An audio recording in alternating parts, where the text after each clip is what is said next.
So today I got my new Roku Premiere Plus delivered, and this one replaces the old Roku 4, and it's supposed to be faster and also a lot quieter because it doesn't have the fan like the Roku 4 did. And with this lineup, there's also the Roku Premiere, which is $80 retail. This one is $100, and then the Ultra is $130. And I'll explain some of the differences as I go along. So this one has 4K and HDR. HDR is high definition range, which just gives better color on your display. You got to make sure you have a TV that actually supports HDR though. Even if you have 4K, some TVs might not actually support the HDR. I've been able to use HDR on playing Forza Horizon 3 on my Xbox One S, and it makes the game look a lot more amazing. And I've also watched a couple 4K movies, and the picture really pops more using the HDR. So that's a nice feature to have. The Premiere does not have HDR, while the Premiere Plus and Ultra do. So I'm going to go ahead and open this up. And inside you have your standard Roku box. A nice thin design, kind of fat. You have your Premiere Plus sign up on front. You have the classic Roku tag. And on the back you have your Ethernet port, your HDMI, a micro SD port, and your power port. So the Premiere does not have this Ethernet port, while the Ultra has in addition a USB port and an optical digital audio port on the back.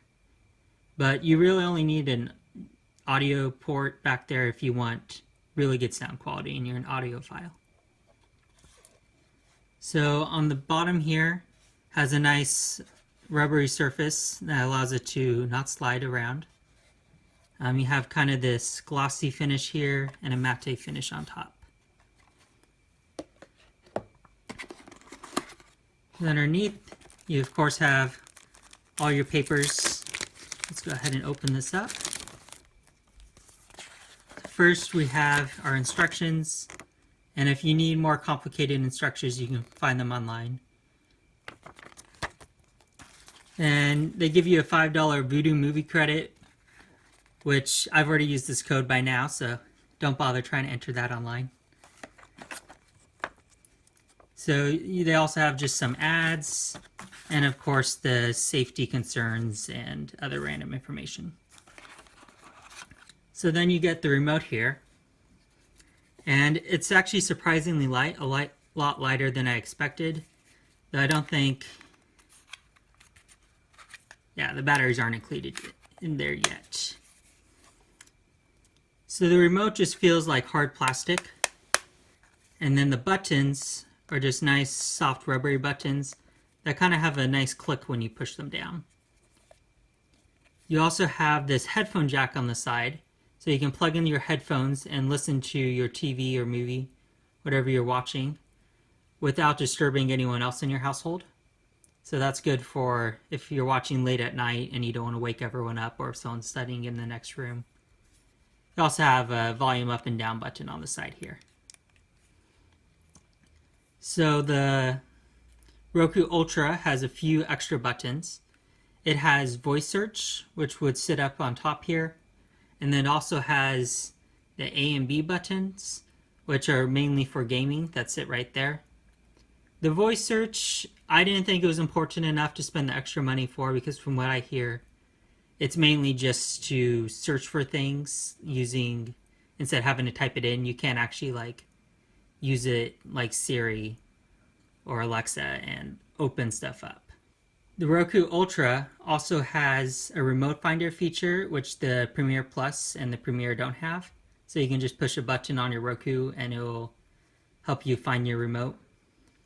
Lastly, this is also a point anywhere remote, which means I can point it to anywhere and the Roku will still receive the signal. I can also hide the Roku behind my cabinet or something and it'll still receive the signal.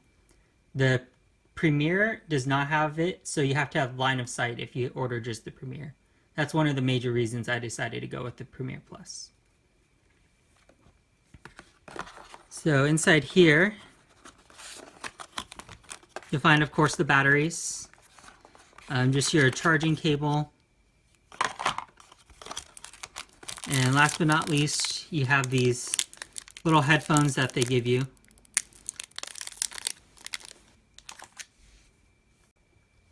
So I went ahead and set my Roku up, and now I'm going to give you a tour of the operating system.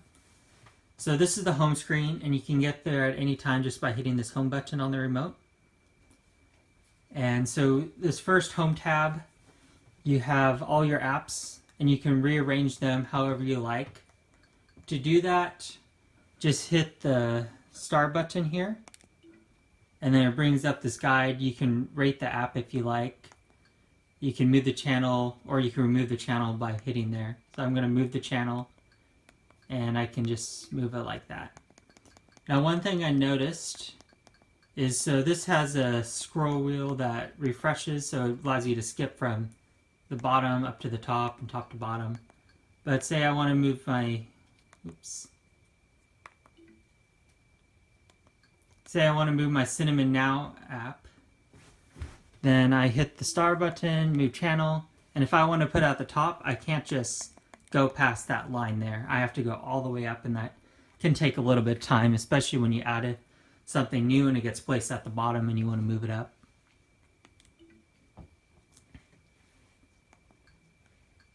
So some of my favorite apps that I just want to give you a quick look at. We won't go into too much detail about them, but just to get an idea of how they look. So you have Netflix here, and it looks basically like most other Netflix apps out there.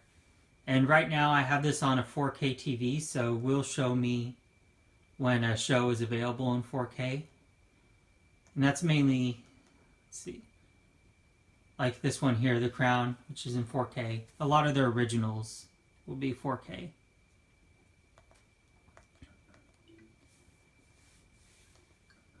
And then you also have Amazon Video, which is one of the major reasons I bought this over the Apple TV, because this is, Roku is supposed to be just for my bedroom. So, and back there we don't have the Xbox that I use to watch Amazon Prime on. And so, if you notice, it looks actually a lot like the Fire TV. They just came out with a new update. So it has a much nicer feel to it. And this one also has a bunch of 4K stuff. You just have to look for the UHD banner in that top left corner of the show.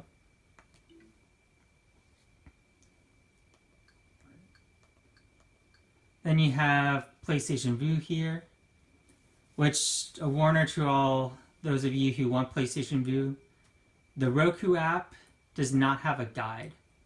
So you're stuck with just your live TV and your My Shows feature and channels in order to find out what you want to watch. There's no traditional guide, just using the PlayStation View app. And I also want to give a shout out to Plex. This is my favorite media server app, and it just allows me to get my movies and TV shows all onto one app, and I can just click and watch anything directly off my computer server.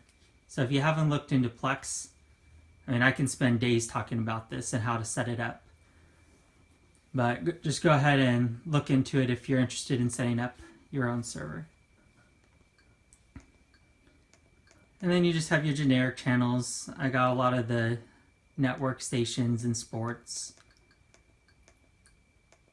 And then a bunch of just free video channels. Roku doesn't really have that great of a selection of games. I'll show you some of the selection when we get to the App Store, but I haven't actually downloaded any. Lastly, another really good app if you like renting movies is VidAngel. And VidAngel essentially allows you to rent a movie for $1 SD or $2 HD. And it also allows you to filter out content that you might not want to see. So if you don't want to hear a bunch of bad words, or you don't want to see any explicit stuff, then you can actually go ahead and filter that out before watching the movie, and they'll just skip over that part of the movie. And now back to just the Roku operating system. The next is your feed, and this is where it just shows whatever TV shows and movies that you've put into your feed, and they'll give you updates about them. I just put in Big Bang Theory and Designated Survivor for now. But you can click on your show, and then you can see all seasons, and you can see where you can find each episode of the show. Now, one thing I wish is that they would allow you to be able to see whether it's free or not. You kind of just have to go into the app or just know generally, like if it's on Amazon Video and it's Big Bang Theory, most likely it's just going to cost money. And it pulls you directly into the app, but it did not pull you up to Big Bang Theory, which is interesting. But if you go like Designated Survivor here, and we'll go ahead and go into the ABC app where I know it's free as long as you sign in with your TV provider. Then you can see all the Designated Survivor episodes. So I guess some apps pull you directly to the content. Maybe other apps haven't quite integrated that completely yet. And then you have this movie store and your TV store. And basically it's just Fandango Now, which is another streaming renting service. And so generally, I think the movies start at about $5 for an SD rental and then $6 for an HD rental. So that's quite expensive, especially when you compare it to like Redbox prices and VidAngel. So I probably won't be using this feature. And then same thing with the TV store. They have this news, which is by AOL On. I haven't really heard of this before. They just have some news videos and stuff you can watch. It's just general news, nothing too exciting. Then you have this search feature here, and you can type in a movie, TV show, or an actor. So I like to search by actor. I'll search for Benedict. Yeah, Benedict Cumberbatch there. I just watched a couple movies that he was in. And it shows you everything that he's either been in or some people what they've directed. And so if you really like an actor or actress, then you can just find whatever they're in and watch one of those. And so if you like Star Trek Into Darkness, you can then see what the price is to rent it at each different place.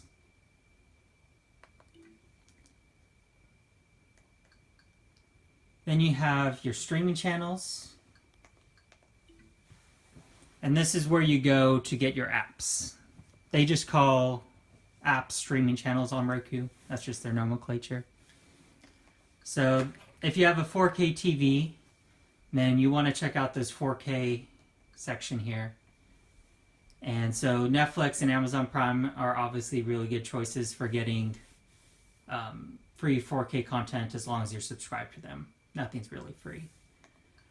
Then you have apps like Vudu, and I've watched on Ultraflix before. They have a good selection of 4K movies. And so you can kind of just pick and choose whichever ones you like. Now to add an app to your homepage, you just click on the app and you hit Add Channel. And then annoying thing, it can sometimes take just a little bit. You can't go browsing while it's adding the channel on. And then if you go to your home feed, you now have that channel there. So back to the streaming channels. They'll show you the 4K, what new apps that they have, what the most popular apps are at the time, and then of course the top free apps if you don't want to spend any money. And they have a search feature. And then they just break it down into categories.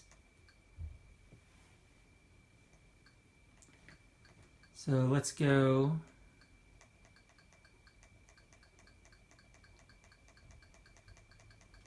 Oh, there's the games. So they have games, but especially compared to the Apple TV, these are pretty basic games. You just have things like chess and checkers and Tetris, Sudoku. So games that you would come to expect to be able to play on a PC from 10 years ago are basically the only things you can find on the Roku. But take your time, go through all the apps. I'm sure you can search online to see what apps are available. One thing I found, and I'll show you to this a little bit later in the video, is using the Roku app on your phone allows you to add streaming channels a lot easier.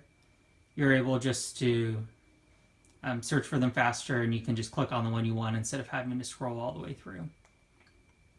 And then lastly, you just have your settings. So you have your network settings. They have a few themes that you can choose from.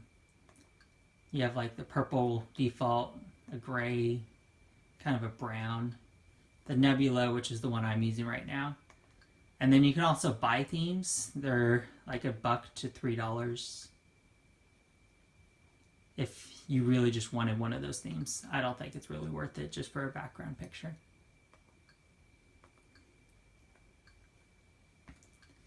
Then you have your screensaver, and they give you a couple options. You can have a clock on your screen, or I like the default, which is a little Roku bouncing around, and you just sit there and watch it to go in the corner, which it seems to just never do. But then you also have a nice thing, like if you have a 4K TV, you can use this Nature 4K screensaver. And it just brings up a nice detailed picture in 4K.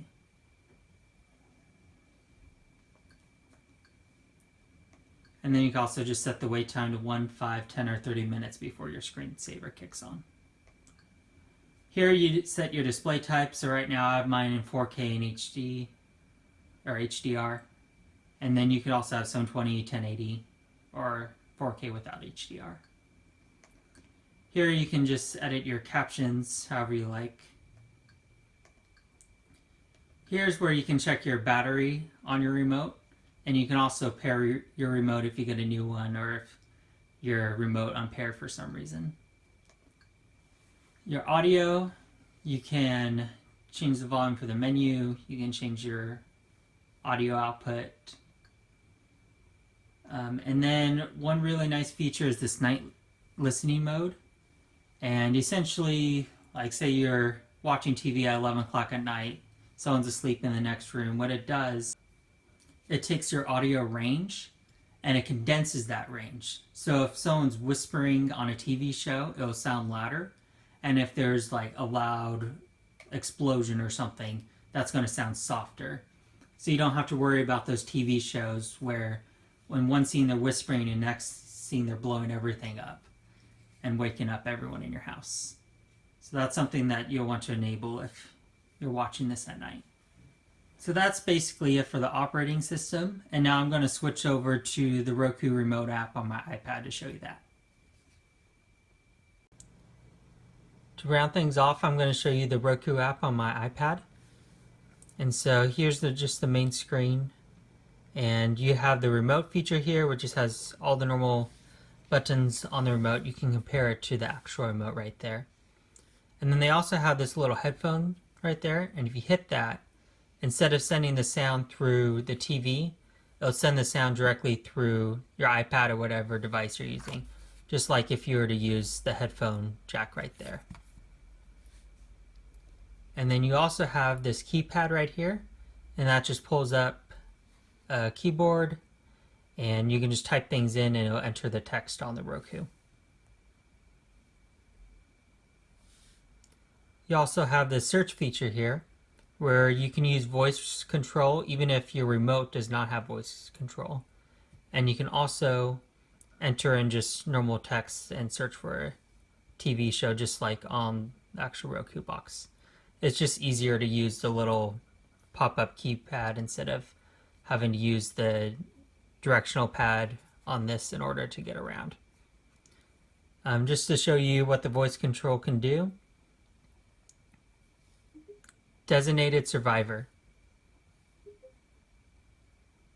And it just pulls up the TV show Designated Survivor and gives me the information I need on it. If you can't tell by now, Designated Survivor is my favorite TV show right now, which is why you're seeing a lot. So something it can't do, it can't just like open apps for you or anything like Siri can do on the Apple TV. So just to show you that, open Netflix.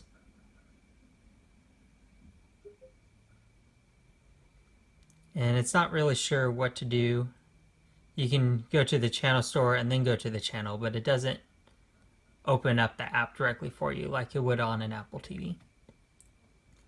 Then you have this My Feed feature, and that's basically just like your feed on the Roku TV that I just showed you. It just has your shows, and then it shows you some suggestions. Then you have this Play on Roku feature right here. And this is pretty neat because it allows you to stream your music, photos, or videos onto your TV from whatever device you're using. So just to test this out, we'll go and we'll play one of my songs on here. We'll do Aerosmith.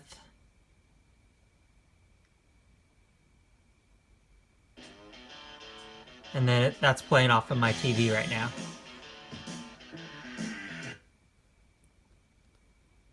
So you can do the same thing with just your photos and your videos as well. Now if you wanted to go back and you wanted to play around, but then you wanted to maybe skip a song that you didn't want to listen to at the time, you can just hit this button up here and it just brings you straight back to whatever song is currently playing. Let me go home. And then you have the channel store here, which I highly recommend using when you're setting up your Roku because it's just a lot faster to click around, tap, and then just add a channel using this instead of having to use this D-pad to get around and just scroll through, and it just takes forever that way.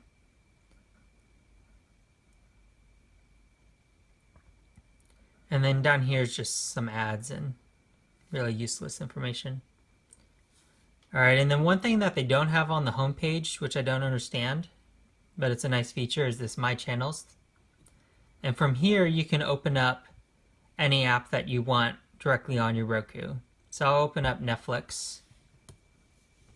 You'll see on my TV, it now pulled up Netflix. And then on the app, it just has all your basic commands so you can get around Netflix.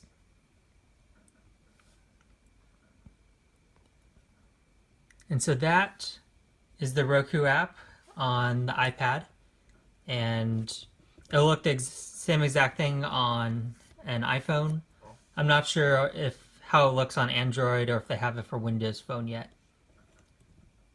So if you have any questions, just comment below and let me know if you have any suggestions for future videos.